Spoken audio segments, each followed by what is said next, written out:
So step six. Step six is an exciting step. And this step, if you listen to me, it can change your life, the quality of your life. And it can help you with your financial independence, gain your financial independence sooner. Good. So, have you ever heard of the rule of 72? No, sir. Okay. Well, basically what it says is the interest rate that you're receiving on your savings, on your retirement savings, um, if you divide that into 72, it tells you how long it takes to double your money. So let's say you're getting 4%, and right now in banks and CDs, you'd be lucky to get 4%, right? Mm-hmm. But let's use 4%. So 72, 472 equals 18 times. And let's say you're 29 years old. So at 29 years of age, you have $100. And you're getting 4% interest on that. So in 18 years, so now when you're 47, it doubles to $200. Now, in 18 more years, you're 65. That's when you want to retire, right? When you're 65. Mm-hmm. And you have $400. Now, there's two things we need. There's two things we need to win just in the financial battle. Okay, and the first one is inflation. The second one is taxes, and this is what I'm talking about is the inflation part. Now, do you think $400 in 36 years will buy what $100 does today? No. Okay, probably not. Mm-mm. Okay, so if we can't change the money we're making or we're investing or the time, what is it that we can change? How about the interest? The interest rate, correct. Now we could go 6 or 8, years, or 6% or 8%. But what if there was a place where we could get 12% interest? That'd be awesome. Now we're tripling our rate of return. We're at every 6 years, our money's doubling. Mm. So if we did that, and we started out with $10,000, and we doubled it to $20,000 in 6 years, and then $40,000. Let me ask you, in the same amount of time, how much money do you think you would have? I don't know. Usually, most people think it's about 120,000. Well, that sounds quite a bit, but you're not, but you wouldn't be right. So let's do it over here. So 10,000. So instead of 10,000, it doubles and it doubles and doubles again. We end up with $640,000. That's $600,000 more than this gentleman, and the only thing difference was the interest rate. Now, if I could find a place like that for you, would you be interested in that? Mm-hmm. Okay. Now, it's not about having the $10,000. It's about putting $200 or $300 or whatever you can every month aside and letting that grow, but starting as soon as possible. Now, we've talked about the inflation part. Let me kind of show you the avenue on the strategies we can use to do this. So the first strategy is fixed, and those are banks and credit unions, mutual funds, CDs, and those type of things. Mm-hmm. So what are some of the advantages to the fixed? Security. Security, okay. And it's pretty much liquid, isn't it? You can get it Yep. whenever you want. Mm-hmm. Liquid. Okay. What about the return, the interest rate? Mm-mm.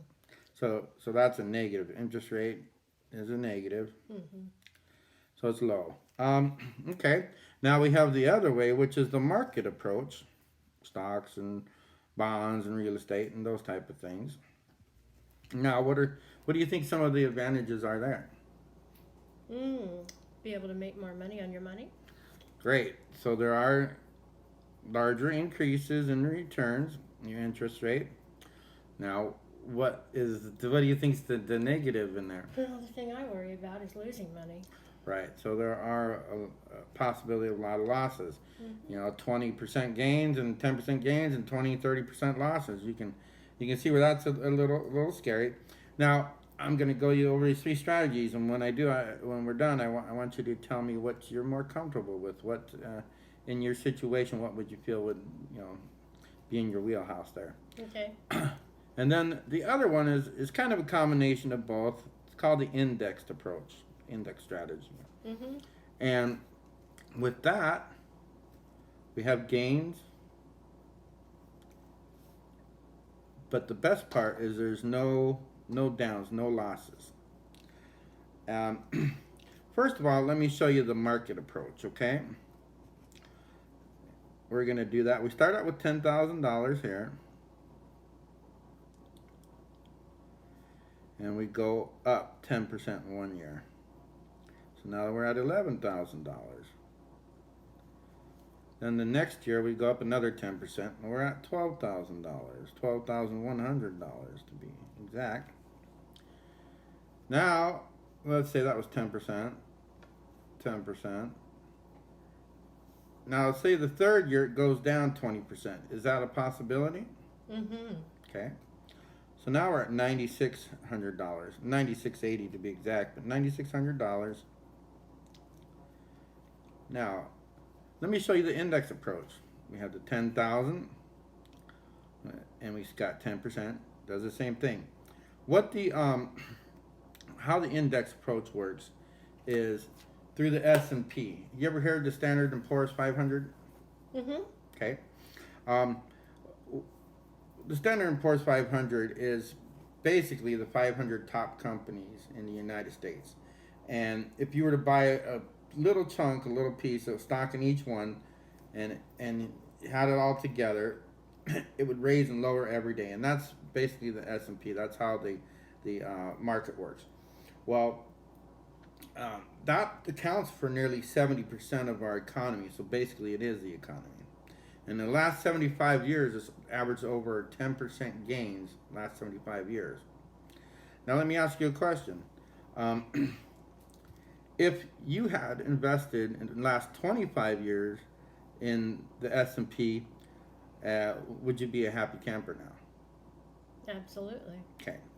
So let me show you the difference with the index approach, though, instead of losing money, because you could lose money in the market. So the first year was 10,000, 10% went to 11,000. Second year was 12. Now, the third year, the S&P goes down, but your money's locked in. Your interest you earned and your principal's locked in. So you're at 12,000. Let's say the next year it goes up 10% again. You go up from here, not from here. Now these three different strategies for saving for your retirement. What do you think's the one that you're most comfortable with? That one. The indexed approach, right? Mm-hmm. Okay. Well, thank you for saying that, because that is a very very popular approach nowadays. It's one of our most popular ones. But touch about the inflation and how we're going to beat the inflation. Now there's another important part here, and it's about taxes. Mm-hmm. Now let me give you an example. I was talking to this gentleman the other day, an older gentleman, and he said when he was 30 years old, he wanted to have $1 million. Okay? And by the time he was 60. So in 30 years, he wanted to have $1 million. Well, he didn't know much about investing or saving money. And he went to the bank and he said, Mr. Banker, I'd like to have, I'm 30 years old, I'd like to have $1 million by the time I'm 60. What do I have to do? And the banker goes, oh, okay, I can help you. So he goes and he does a little figuring and takes a minute. And he comes back and he goes, all right, sir, so what you need to do is you need to save. So we have bonds right now that are paying 5%.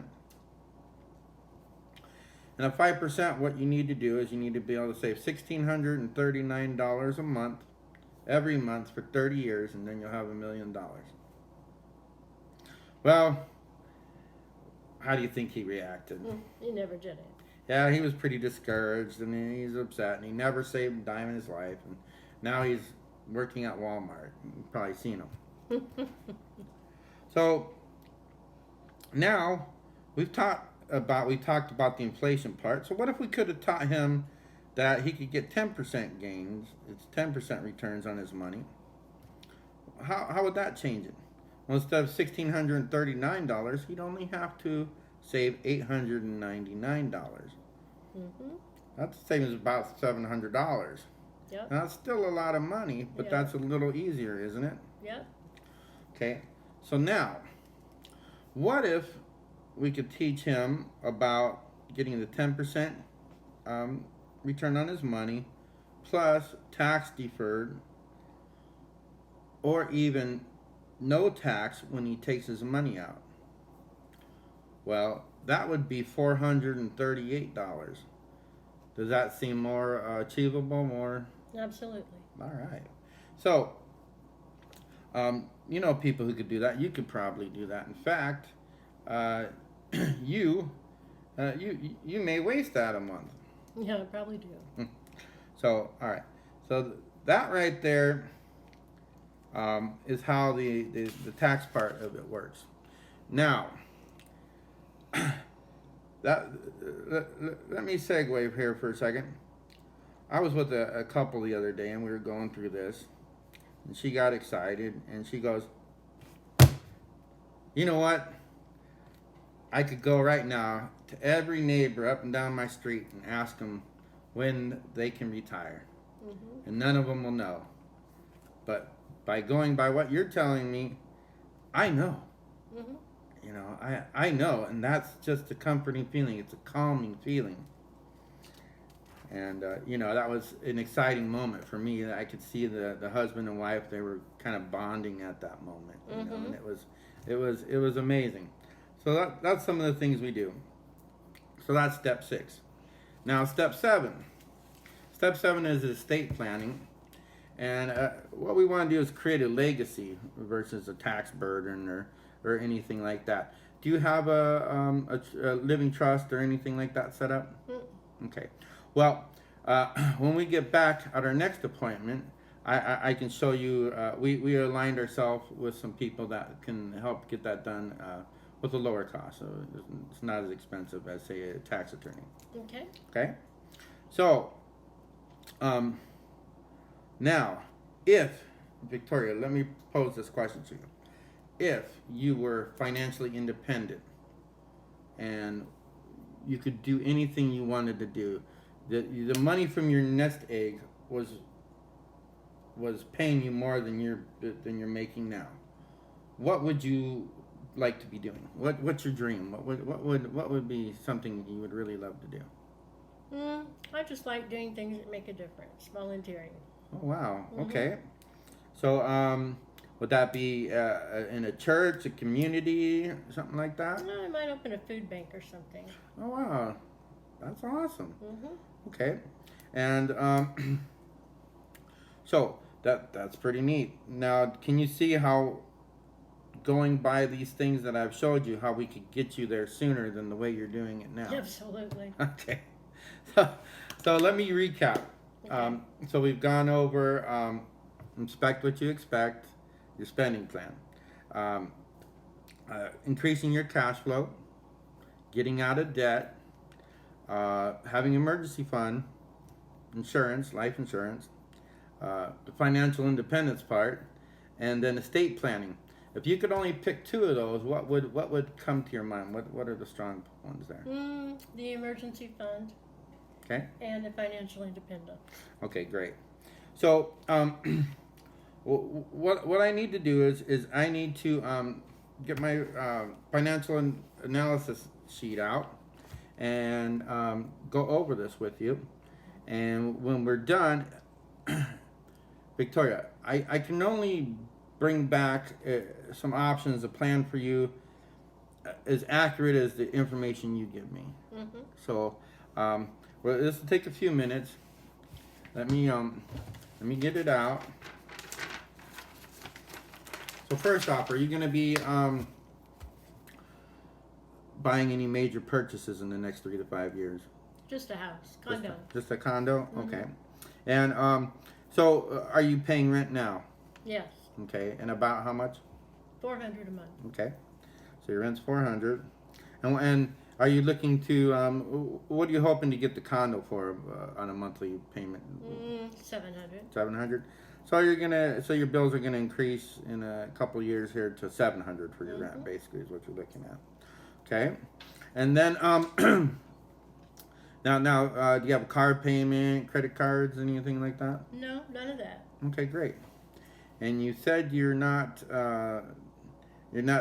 saving anything in a 401k or anything like that? Okay. No. All right. And you're not married, right? Right. Okay. And I don't have any old debt. I mean, I have a little old debt, which Little I don't old want to debt. get into right now, but that's $200 a month. Okay, so you have and 200 a month. Mm-hmm. And about how much is the total on that? 30,000. Okay, 30,000. Okay. Well, we'll have to look at that one, but you might be a good candidate Oh, for I'm the debt sorry. eliminator too. 20,000. Oh, okay. That's what it 20,000. started at. Okay. Oh, okay. So you've been working on it for a while. Mhm. Okay, good. So then, now, your taxes. You said you get about 3,600 back, right? That's what it was looking like. Yes. And out of that, you were comfortable with 250. Well, what were you comfortable with? Yeah, I'm comfortable with whatever. 300 a month. Okay, the 300. All right. So then, tax, and then let's see something here. Emergency fund. Can you put new money towards an emergency fund? Because that's important to build. Yeah, as long as I can't touch it. It's 100 a month. Okay, so you can do 100 a month. Mm-hmm. Okay, and we can help you with that. We have a couple places where you can get a decent rate of return. It won't be 10%. It won't be, probably be one per 1.5. But okay, and then now for your seeing your dream come alive. Helping people, maybe opening a food pantry or a food bank, like you said, or help people with clothing or whatever you can do. What do you think you could set aside to help make that dream happen sooner? That You you're mean not to saving? retire when Right. I want to? Mm-hmm. Probably about 400 a month. About 400. Okay, so is that the low end or the high end? That's about as much as I could do. The high end. Okay, so let's say 300 to 400. Now let me ask you a question. Would that be month in, month out, or would 250 on that be a little better? 250 would probably be better. Okay, so let's say 250.